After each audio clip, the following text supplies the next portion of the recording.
Totally. I like that. Mm-hmm. What kind of record types do they keep in China and Japan?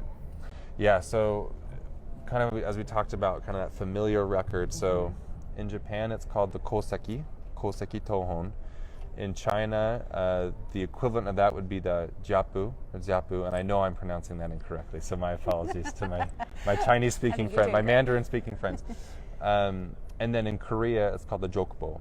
And all three of these are similar in the fact that they are, full-on volumes with multiple family members, kind of tracing a descendancy. So another difference between Western and Eastern research would be we start with the individual, like I said, but we start with you and go back. Yes, and create that tree effect. Exactly. So you're the central point, and it branches out and back from you.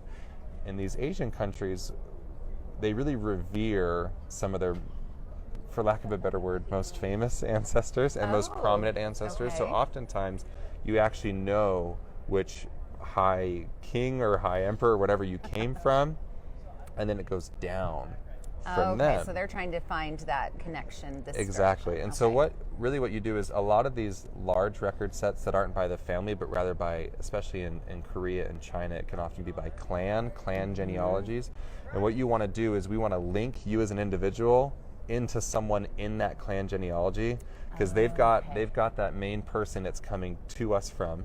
You're over here coming out, and if we can find where it intersects, then once we find that individual, suddenly you've linked in to thousands of people just by accessing one connection to one record.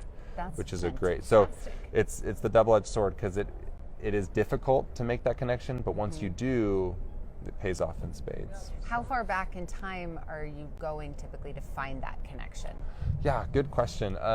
Also depends, but when it comes to some of the Japanese record sets, their main record set, the koseki, started in the 1850s for more prominent samurai class people. By 1872, it was institutionalized for everyone. That one's very easy to connect into because anyone born in Japan since 1872 is on that record, and so that one's quite easy to link into. With these clan genealogies that we're talking more in the Korea and China perspective, it really depends on if the clan has been keeping up with it. So there's usually a clan leader, and part of what we do is we identify that clan leader, usually depending on the surname of our client or their ancestor, and not just how it's Anglified, but also the actual Chinese or Korean characters that are used for that. And so once we link into that, then we link in. So that's a long way of saying sometimes it doesn't take that many generations, sometimes it takes a lot, just kind of depends on that record and the clan leader and if they're keeping up on it. Oh, that's so exciting. Obviously, I have no ancestry there, but that would be really neat to be able to explore that alike. I like that.